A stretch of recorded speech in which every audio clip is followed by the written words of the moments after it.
This is Rajni Arora and welcome to Level Up Academy. तो आज हम क्या करने वाले हैं, आज हम अपना क्लास 8th का हिस्ट्री का सेकंड चैप्टर कंप्लीट करने वाले हैं। ठीक है, इससे पहले हम 3 पार्ट कर चुके हैं। तो फ्रॉम ट्रेड टू टेरिटरी आज हमारा चैप्टर रहेगा।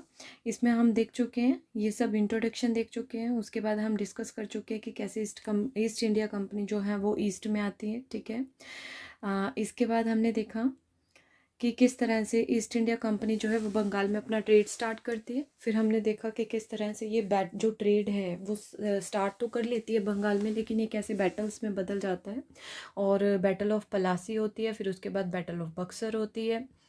नेक्स्ट हमने देखा कि किस तरह से ये जो कंपनी ऑफिशियल्स होते हैं वो नवाब की तरह, जो हमारे इंडियंस नवाब हैं उनकी तरह रहना चाहते हैं। ठीक है, वो किस तरह की लाइफ चाहते हैं, कंपनी रूल एक्सपेंड कैसे करती है। और सुल्तान जो टाइगर ऑफ मैसूर है। और आज हम करने वाले हैं, देखेंगे ज़रा, द क्लेम ऑफ पैरामाउंटेसी। ठीक है, पैरामाउंट का मतलब होता है सुप्रीम, मतलब अपने आप को सबसे ऊपर समझना, दैट इज़ पैरामाउंटेसी। ठीक है, it is clear from the above that from the early 19th century of the company pursued an aggressive policy of the territorial expansion. इसका मतलब ये है कि ये तो ऊपर की सारी स्टेटमेंट जो भी हमने पढ़ा उससे ही क्लियर हो जाता है कि जो अर्ली 19th सेंचुरी के अंदर कंपनी किस तरह से अपनी अग्रेसिव पॉलिसीज़ बनाती है और अपनी टेरिटरीज़ को एक्सपेंड करती है, कि हमारी टेरिटरीज इंडिया की जो है उसको किस तरह से वो एनेक्स कर लेती है, कब्जे में कर लेती है ना। नेक्स्ट, अंडर लॉर्ड हेस्टिंग जो गवर्नर जनरल थे 1813 से 1823 में 3 तक, उन्होंने अपनी नई पॉलिसी बनाई पैरामाउंटेसी की, उन्होंने उसको इनिशिएट किया। कंपनी इसमें क्या कहती है पैरामाउंटेसी में, वो ये कहती है कि कंपनी इस बात का क्लेम करती है कि इट्स अथॉरिटी वॉज पैरामाउंट, हमारी जो अथॉरिटी है, हम जो हैं वो सुप्रीम हैं। Hence its power greater than the Indian state, की हमारी जो पावर है वो जो है इंडियन स्टेट से बहुत ज़्यादा है। In India to protect the interest it is justified in annexing or threatening to annex any kingdom Indian kingdom. इसमें ये कहना चाहते हैं कि हमारी पॉलिसीज़ के अकॉर्डिंग हम सुप्रीम हैं, और अगर हम अपनी पावर को बढ़ाने के लिए किसी इंडियन टेरिटरी को एनेक्स करते हैं या उसे धमकाते हैं, थ्रेटन करते हैं, तो वो बिल्कुल जस्टिफाइड है, वो बिल्कुल सही है, क्योंकि हम सबसे सुप्रीम हैं। This view continue to guide later British policies as well. तो यही पॉलिसीज़ जो है वो चलती रहती है और 1857 तक वो काफ़ी सारी टेरिटरीज को एनेक्स कर लेती है। आगे देखिए, this process however did not go unchallenged. ऐसा नहीं है कि इस पॉलिसी को इन्होंने कहा कि हम पैरामाउंटेसी हैं, हम सुप्रीम हैं, तो इसको लोगों ने बड़े इजीली एक्सेप्ट कर लिया, इस पे कोई चैलेंज नहीं हुआ। ऑफ कोर्स इस पे चैलेंज हुआ। एक एग्जांपल दिया हुआ है कि जब ब्रिटिश ने एनेक्स करने की कोशिश की थी एक छोटे से स्टेट को जो कि कर्नाटका के अंदर है आज के टाइम में, किटूर, तो वहाँ पर जब उन्होंने एनेक्स करने की कोशिश की तो रानी चन्नम्मा जो थी, उन्होंने हथियार उठाए और एक anti British resistance movement start किया था। और इसके हालांकि इसके अंदर वो अरेस्ट हो गई थी 1824 में, और प्रिजन में ही, मतलब कि जेल में ही इनकी डेथ हो गई थी, ये शहीद हो गई थी 1829 में। लेकिन जो इनके जो एक चौकीदार थे, पुअर चौकीदार थे, जिनका नाम था रायन्ना जो थे वो संगोली में, कितूर में रहते थे, उन्होंने इस मूवमेंट को आगे बढ़ाया जो कि रानी चन्नम्मा ने स्टार्ट किया था। With popular support he destroyed many British camp. उन्होंने इसको काफ़ी सपोर्ट मिला उनको, और काफ़ी ब्रिटिश कैंप और उनके रिकॉर्ड जो थे वो उसे डिस्ट्रॉय कर दिए थे। लेकिन फाइनली उसको भी पकड़ा गया और उसको भी फांसी पर लटका दिया गया 1830 में। You will read more about the several cases of resistance. आप आगे और भी ऐसे केसेस देखोगे जिसमें रेजिस्टेंस किया गया था ब्रिटिशर्स का। आगे देखिए ज़रा। In the late 1830 the East India Company became worried about Russia. अब 1830 में क्या हो रहा था, ईस्ट इंडिया कंपनी जो थी वो बहुत परेशान हो गई थी। क्यों? क्योंकि जो रशिया है वो अपना टेरिटरीज एक्सपेंड करता जा रहा है। It imagine that Russia might expand across Asia. अब ये डर, उनको डर लग रहा था कि कहीं वो एशिया में भी एक्सपेंड ना कर ले अपनी टेरिटरीज को, एशिया को भी कवर ना कर ले, नॉर्थ वेस्ट को भी अपने अंदर इंक्लूड ना कर ले। ड्राइवन बोथ दिस फियर, इस डर के कारण जो ब्रिटिश थे वो ये चाहते थे अपने नॉर्थ वेस्ट पार्ट को सिक्योर करना चाहते थे, तो उन्होंने बहुत लंबी लड़ाई लड़ी अफ़गानिस्तान के साथ, जो कि 1838 से 1842 तक चली थी, ठीक है। जिसके अंदर फाइनली जो इंडिया ईस्ट इंडिया कंपनी थी, उसने अपना जो रूल है वो इस्टेब्लिश कर ही लिया। सिंध जो था वो 1843 में अब इनके अंडर आ चुका था। नेक्स्ट अब लाइन में कौन था? अफगानिस्तान, सिंध इनके अंदर आ चुका है, तो अब फाइनली उनका जो नेक्स्ट स्टेप था वो था पंजाब। लेकिन महाराजा रंजीत सिंह की प्रेजेंस में कंपनी जो है वो इस पर पंजाब पर रूल नहीं कर पाई थी।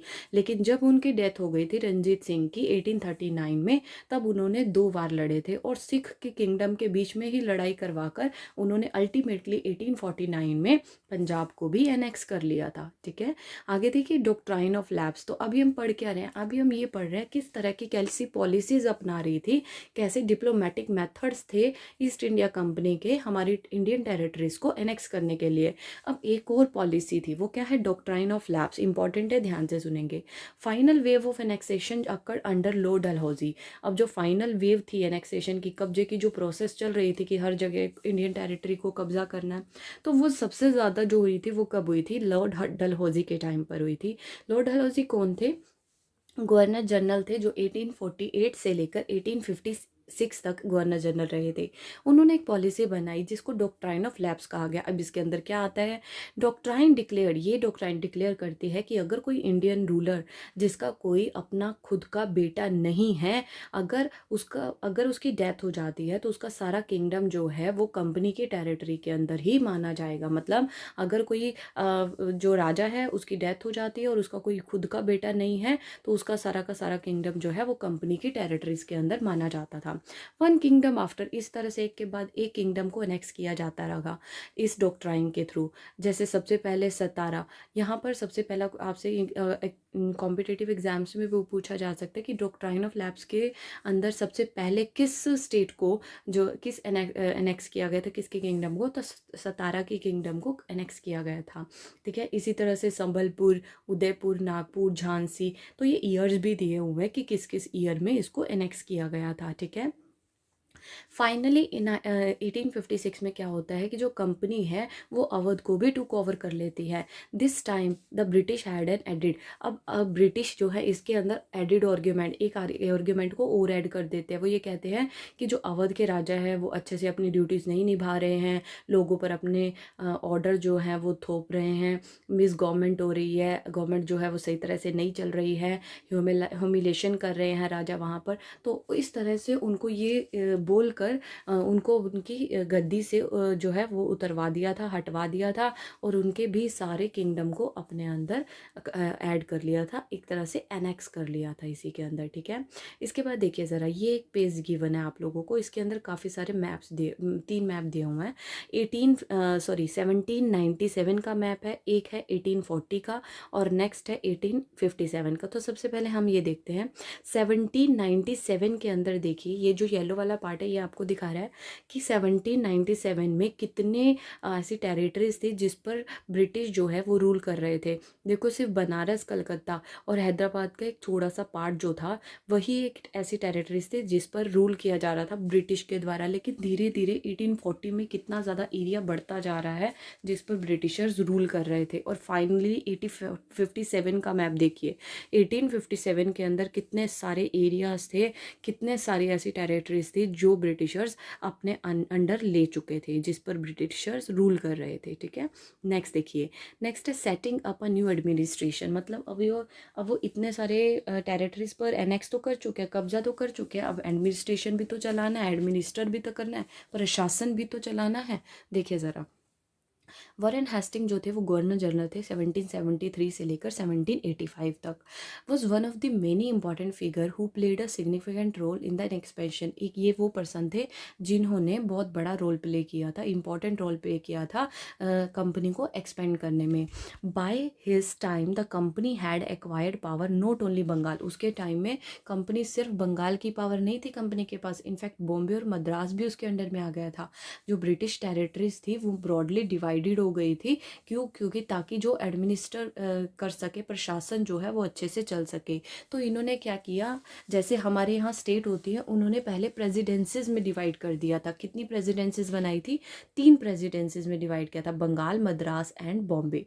ठीक है, और हर एक प्रेसिडेंसी के ऊपर एक गवर्नर होगा और उसके ऊपर भी एक सुप्रीम गवर्नर होगा। मतलब बंगाल का एक गवर्नर, मद्रास का एक गवर्नर, बॉम्बे का एक गवर्नर होगा जो मैनेज करेगा चीज़ों को। और उनको रिपोर्ट किसको करना है? गवर्नर जनरल को रिपोर्ट करना है। जो वेरेन हेस्टिंग थे वो फर्स्ट गवर्नर जनरल थे, जिन्होंने काफ़ी सारे रिफॉर्म्स जो हैं वो लाए थे एडमिनिस्ट्रेटिव के। ठीक है, 1772 में क्या होता है, एक नया जो सिस्टम है जस्टिस का वो इस्टेब्लिश किया जाता है। वो क्या सिस्टम है कि हर एक डिस्ट्रिक्ट के अंदर 2 कोर्ट होंगे। दो कोर्ट होंगी, कौन कौन सी? क्रिमिनल कोर्ट होगी जिसे फौजदारी अदालत बोलेंगे, और एक सिविल कोर्ट होगी जिसे दीवानी अदालत बोलेंगे। मौलवीज और हिंदूज पंडित जो होंगे वो interpret Indian laws for the European district collector. इसका मतलब ये है कि जो मौलवीज और हिंदूज पंडित होंगे वो उनके इंटरप्रिटेशन से वो इंडियन लॉज बनाएंगे, जिसके अकॉर्डिंग जो है इसके अंदर फैसला किया जाएगा, डिसीजंस लिए जाएंगे। ठीक है, तो देखो जो ये क्रिमिनल कोर्ट थी, इसमें सारे क्रिमिनल मामले आते थे कि किसी ने किसका मर्डर कर दिया, किसी ने किसको मारा, ये वो। सिविल कोर्ट होते हैं, किसी ने किसी की संपत्ति ले ली, किसी ने किसी की प्रॉपर्टी हड़प ली, किसी ने किसी का पैसा नहीं दिया, तो ये सब केसेस इसके अंदर हैंडल किए जाते थे। ठीक है, this criminal code was still under a quasi and a Mufti, but under the supervision of collector. ये जो क्रिमिनल कोर्ट होते थे इसमें क्वाजी होते थे और मुफ्ती होते थे, और लेकिन इनको सुपरवाइज कौन करता था? मतलब किसके अंडर होंगे ये सब? सब कलेक्टर के अंडर होंगे। यहाँ देखिए ज़रा, क्वाजी मतलब एक जज, मुफ्ती कौन होता था? Jurist of the Muslim community responsible for expounding the laws that the qazi would administer. मतलब जो क्वाजी ने जजमेंट दी है उसको लोगों तक पहुंचाने का काम जो होता था वो मुफ्ती का होता था। ठीक है, नेक्स्ट देखिए ज़रा, इसके अंदर आगे ये दिखाया गया है आपको, ये कर चुके हैं हम। लेकिन अब जो ये कोर्ट बना रहे हैं, किस तरह से डिवाइड कर रहे हैं, इसमें एक प्रॉब्लम भी थी। वो क्या प्रॉब्लम थी? A major problem was that the Brahmans pandit give different interpretation of local cause based on different schools of the Dharmashastra. इसका मतलब ये था कि नॉर्थ, जैसे मान लीजिए ब्राह्मण्स हैं, नॉर्थ के ब्राह्मण्स अलग सोच रखते हैं, जो साउथ के ब्राह्मण्स थे उनकी जो धर्मशास्त्र थी उसके अकॉर्डिंग वो अलग सोचते थे। तो एक ही क्राइम का अलग अलग सजा दी जाती थी, तो इसमें बहुत ज़्यादा प्रॉब्लम होने लगी। तो फिर यूनिफॉर्मिटी मतलब समानता लाने के लिए 1775 में 11 पंडित बुलाए गए, 11 पंडित की सभा बुलाई गई। उनको बोला गया कि आप अपने धर्मशास्त्र में से एक ऐसी बुक बनाइए जिसमें सारी बुक्स का कंक्लूजन हो, तो जिसके अकॉर्डिंग हम फैसला ले सके। तो इस तरह से, और जो लोग थे एन बी हेलड, इन्होंने ट्रांसलेट किया था किसको? जो उनकी संस्कृत की बुक थी उसको इंग्लिश में, ताकि जो यूरोपियंस हैं वो भी उन चीज़ों को समझ सके। 1778 में जो मुस्लिम लॉज थे उनको भी इसी तरह से यूरोपियन जजेस के लिए कंपाइल किया गया था सारे, मतलब एक कोड बनाया गया था। जैसे 11 पंडित ने मिलकर बनाया था, वैसे ही मुस्लिम्स ने भी बनाया। Under the regulating act of 1773, ये इंपॉर्टेंट है, देखिए ज़रा, 1773 के रेगुलेटिंग एक्ट के अकॉर्डिंग एक सुप्रीम कोर्ट एस्टैब्लिश की गई थी, एक सदर निजामत अदालत एस्टैब्लिश की गई थी कलकत्ता के अंदर। The principal figure of the Indian district was to an collector. जो सबसे इंपॉर्टेंट था वो कौन था? कलेक्टर था। क्यों? कलेक्टर के अंदर ही सारी जॉब्स चल रही थी। मतलब कलेक्टर का काम ही था रिवेन्यू टैक्स को कलेक्ट कराना और मेंटेन करना, लॉज को, डिस्ट्रिक्ट के अंदर ऑर्डर्स देखना, मैनेज करना चीज़ों को। लेकिन वो अकेला नहीं करता था, वो किसकी हेल्प लेता था? जजेस की, पुलिस ऑफिसर्स की, दरोगास की हेल्प लेता था।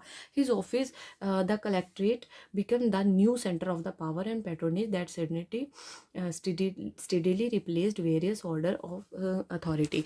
इसका मतलब यही है, वो किस तरह से अपने जो लॉज हैं, जो ऑर्डर्स हैं उनको मेंटेन करवाता था। ठीक है, company army, colonial rule in India brought in some new ideas of administration and reforms, but its power rested in the military strength। देखो, इसका मतलब ये है कि कॉलोनियल रूल जो इंडिया के अंदर आया था वो नए नए एडमिनिस्ट्रेटिव आइडियाज़ लेकर आया था, लेकिन उनकी जो फाइनल स्ट्रेंथ थी वो क्या थी? उनकी मिलिट्री थी। मुगल आर्मी जो है वो दो तरह से थी। एक तो कैवलरी मतलब कि जो घोड़ा सवार होते हैं उनको पूरा ट्रेनिंग दी जाती थी, और एक होते थे इन्फेंट्री मतलब जो पैदल चलकर लड़ाइयाँ लड़ते थे। They were given training in archery, तो उनको जो है तीर अंदाजी की ट्रेनिंग दी जाती थी। And the use of sword मतलब तलवार को किस तरह से चलाना है। कैवलरी डोमिनेट, जो कैवलरी थी वो ज़्यादा इंपॉर्टेंट मानी जाती थी। क्यों? कैवलरी को बहुत ज़्यादा ट्रेनिंग देकर तैयार किया जाता था, उनको मेन पार्ट माना जाता था आर्मी का, कि जो घोड़े पर सवार होंगे वो किस तरह से तलवार चला रहे हैं, उनको पूरी एक प्रॉपर ट्रेनिंग दी जाती थी। Mughal state did not feel the need to have a large professionally train infantry. उनको ऐसा लगता था इन्फेंट्री लोगों को ज़्यादा ट्रेनिंग देने की ज़रूरत नहीं है। इन्फेंट्री मतलब पैदल। होता क्या था, जैसे लड़ाइयाँ ही पैदल लोग कौन से, जो पीजेंट जो किसान वगैरह होते थे, उनको पता है कि हाँ लड़ाइयाँ हो रही हैं तो चलो जी हथियार उठाकर लड़ाइयाँ लड़ने चले जाते थे। तो उस टाइम पे इस तरह से माना जाता था। The rural area had a large number of armed peasant अभी बताया ना, जो आम जिनके ऐसे किसान जिनके पास हथियार हैं, द लोकल जमींदार, और जो लोकल जमींदार होते थे वही होते थे पैदल सोल्जर्स, ठीक है। लेकिन धीरे धीरे 18th सेंचुरी के अंदर कुछ चेंजेस आए। मुगल सक्सेसर जैसे कि स्टेट लाइक अवध और बनारस के अंदर अलग पॉलिसीज़ अपनाई गई। उसमें उन आर्मीज़ को, पीजेंट आर्मी को कलेक्ट किया जाने लगा, उनको ट्रेनिंग दी जाने लगी जो इन्फेंट्री थे। मतलब पहले कैवलरी थे, कैवलरीज को ज़्यादा इंपॉर्टेंस दी जाती थी, लेकिन अब इन्फेंट्री लोगों को ज़्यादा इंपॉर्टेंस दी जाने लगी। ईस्ट इंडिया कंपनी भी उस टाइम पर इसी मेथड को अडॉप्ट करने लगी। वो भी किनको ट्रेनिंग ज़्यादा दे रही थी, वो भी उनके जो पैदल वाले यात्री होते, पैदल वाले जो सोल्जर्स थे उनको ज़्यादा ट्रेनिंग दे रही थी। सिपोय आर्मी, उनको बोला जा रहा था सिपोय। ये सिपोय वर्ड कहाँ से आता है? जैसे सिपाही है, सिपाही को वो कैसे बोलते थे? सिपोय बोलते थे, तो सिपोय आर्मी बोलने लगे। Warfare technology changed from the 1820। जो वारफेयर टेक्नोलॉजी थी वो 1820 तक चेंज हो चुकी थी, मैंने अभी बताया।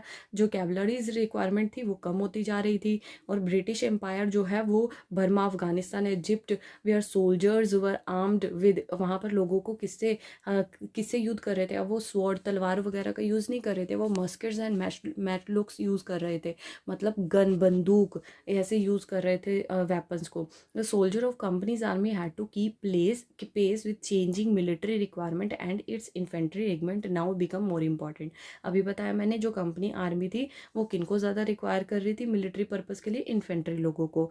इन the early 19th century the British began to develop. लेकिन 19th सेंचुरी में जो ब्रिटिश है उनको एक चीज़ फील हुई कि यूनिफॉर्म मिलिट्री कल्चर होना चाहिए। यूनिफॉर्म मतलब समानता होनी चाहिए। समानता के लिए वो एक अलग से ट्रेनिंग होना ज़रूरी है, एक अलग से उनको तैयार करना, एक अलग एनवायरनमेंट देना, रूल सिखाना ज़रूरी है। तो इसलिए वो उनको यूरोपियन स्टाइल ट्रेनिंग जो है वो दी जाने लगी। उनको डिसिप्लिन, उनको ड्रिल सिखाई जाने लगी, उनको रूल्स बताए जाने लगे। Often this created problem since caste and community feeling were ignored in building a force of professional soldier. देखो, जो ब्रिटिशर्स थे उनके लिए तो ऐसा नहीं था ये हिंदू है, मुस्लिम्स है, उनको आर्मी के अंदर रखना है या नहीं रखना है। लेकिन यहाँ पर कास्ट और जो कम्युनिटी है उसको लेकर काफ़ी सारी प्रॉब्लम होने लगी थी। Could individual so easily give up? क्या जो इंडिविजुअल थे वो अपनी कास्ट और रिलीजन की फीलिंग्स को इतनी जल्दी गिव अप कर देते? Could they see themselves only as a soldier? क्या वो अपने आप को सिर्फ सोल्जर देख रहे थे और मेंबर ऑफ कम्युनिटी नहीं देख पा रहे थे? मतलब ये है कि जो मैंने आपको 1857 के चैप्टर में भी बताऊंगी कि किस तरह से वो जैसे कारतूस होते थे उनको मुंह से छिलना पड़ता था, तो गाय का मांस होता, तो हिंदूज जो है उन्होंने बहुत ज़्यादा रिवोल्ट किया कि हम जो है गाय की पूजा करते हैं, वॉरशिप करते हैं, और हम कैसे उनका मतलब ऐसे वेपन्स जो हैं वो यूज़ कर सकते हैं। तो इसलिए रिवोल्ट किया गया, और 1857 का एक ये रीज़न भी रहा था उनके रिवोल्ट का। What did the sepoy feel? Sepoy कैसा फील करते थे? How did they react? कैसे वो इनकी लाइफ्स को चेंजिंग लाइफ के लिए कैसे रिएक्ट करते थे, आइडेंटिटी के लिए? This is their sense of who they are. The revolt of 1857 give us a glimpse into the world of the sepoys. तो 1857 के जो चैप्टर है उसके अंदर हम ये चीज़ें पढ़ेंगे। कंक्लूजन क्या था? दस the East India company was transformed from the trading company. अब ये हम देख चुके थे कि जो ईस्ट इंडिया कंपनी है वो ट्रेडिंग कंपनी से टेरिटरीज कॉलोनियल पावर ले चुकी थी। अराइवल जो था उनका वो स्टीम टेक्नोलॉजी, काफ़ी सारी अर्ली 19th सेंचुरी में उन्होंने काफ़ी सारी स्टीम टेक्नोलॉजीज जो है वो यूज़ करनी शुरू कर दी थी। ठीक है, उसके लिए क्या था कि जिस जगह पर जाने के लिए 6 से 8 महीने लगते थे, अब 2 से 3 हफ्ते में वो अपनी फैमिलीज़ के साथ यहाँ तक पहुँच जाते थे। 1857 में जो company came to exercise direct rule, मतलब 1857 तक 63% टेरिटरीज थी जिस पर कंपनी कंट्रोल कर चुकी थी, और 78% पॉपुलेशन जो है वो इंडियन सब कॉन्टिनेंट की इनके अंदर आ चुकी थी। तो कितना मतलब कितना बड़ा उनका कंट्रोल हो चुका था। ठीक है, तो आज ये चैप्टर कंप्लीट हो रहा है। Thank you so much.